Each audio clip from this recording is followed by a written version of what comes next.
जब आप comfort zone में होते हैं तो आप देखते ही नहीं आपके पास कितने रिसोर्सेज हैं, बस आप चीज़ों पर डिपेंडेंट हो जाते हैं। अगर आप भी ऐसे हैं तो आज ही अपने इस कंफर्ट जोन से बाहर निकलिए और देखिए कि आपके पास कितनी बड़ी दुनिया है जीतने के लिए।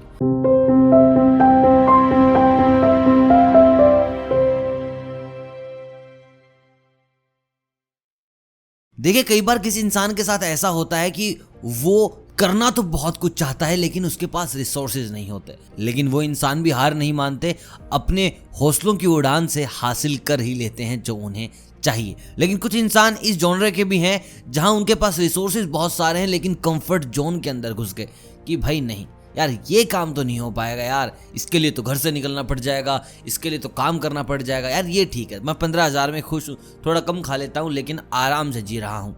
आज की कहानी ऐसे ही लोगों के लिए, आज की कहानी कंफर्ट जोन के मारे हुए लोगों के लिए कि एक बार अगर कंफर्ट जोन से बाहर निकले तो जिंदगी भर के लिए कंफर्ट रहेगा। एक बार एक साधु अपने शिष्य को लेकर बाहर घूमने के लिए निकले, उसको जिंदगी के पाठ सिखाने के लिए निकले, क्योंकि कुछ सालों के बाद उनको मर जाना था और उनकी जगह उनका वो प्रिय शिष्य लेता।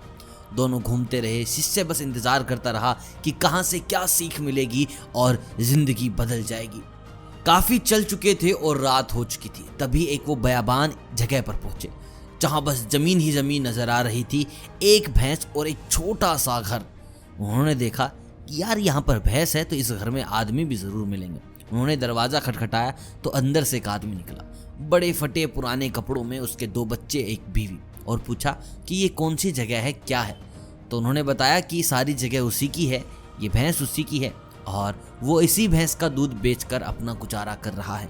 2 बच्चे हैं, बीवी है, कुछ दूध बेच देते हैं, जो बच जाता है उसे पी लेते हैं। बस इसी तरीके से कई सालों से अपनी जिंदगी को काट रहे हैं।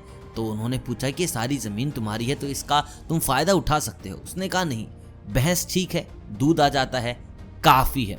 ये बात सुनकर गुरुजी बोले चलो ठीक है, लेकिन क्या हमें एक दिन के लिए यहाँ ठहरने की जगह मिल सकती है?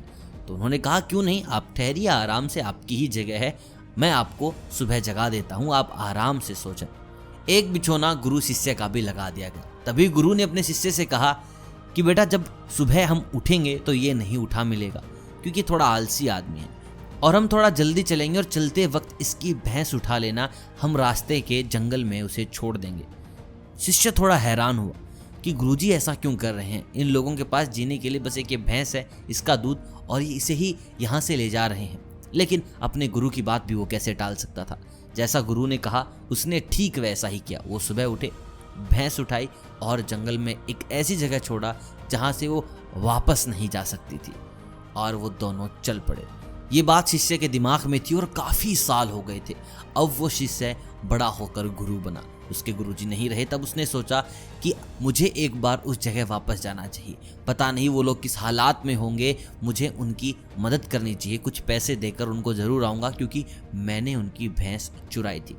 इसी बात के साथ उसने कुछ पैसे उठाए और चल पड़ा उन लोगों की मदद के लिए। और जैसे ही वहाँ पहुँचा तो नज़ारा कुछ और ही था।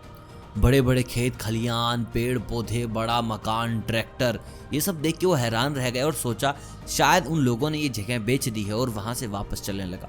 तभी वहां से एक इंसान दौड़ते हुए आया, महाराज महाराज। वो पीछे घूमा तो वो पहचान नहीं पाया कि आखिर ये इंसान कौन है। तो उसने कहा कि आपने पहचाना मुझे? उसने कहा नहीं, मैं वही इंसान हूँ जो आपको कुछ साल पहले मिला था, और जिस दिन आप गए आप यकीन नहीं करोगे, मेरी भैंस भी उसी दिन चली गई थी, और उस दिन के बाद मेरी ज़िंदगी बदल गई। अब खाने के लिए कुछ भी नहीं था, मैंने जंगल में लकड़ियाँ काटनी स्टार्ट की, खेत थे तो मैंने खेती स्टार्ट की, और आज उसी खेती के दम से, उसी खेत से, उसी फसलों से आज मेरा इतना बड़ा मकान है, बच्चे बड़े हो गए हैं, अच्छी स्कूल में जाते हैं, और सब कुछ है आज मेरे पास, मैं धनवान हूँ। और तब उस शिष्य को गुरुजी की सीख मिली कि जब आप कंफर्ट जोन में होते हैं तो आप देखते ही नहीं आपके पास कितने रिसोर्सेज हैं, बस आप चीज़ों पर डिपेंडेंट हो जाते हैं। अगर आप भी ऐसे हैं तो आज ही अपने इस कंफर्ट जोन से बाहर निकलिए और देखिए कि आपके पास कितनी बड़ी दुनिया है जीतने के लिए। आई होप कहानी आपको पसंद आई होगी, आपने खुद को रिलेट किया होगा। अगर कहीं ना कहीं खुद को महसूस कर पाए इसमें, तो उसके लिए वीडियो को लाइक करें, चैनल पर सब्सक्राइब जरूर करें, अगर नए हैं बेल आइकन दबा दें ताकि हर रोज आपको कहानियाँ सुनने को मिल सके। मैं मिलता हूँ आपसे बहुत जल्द एक और नई कहानी के साथ, तब तक आप सभी को अलविदा।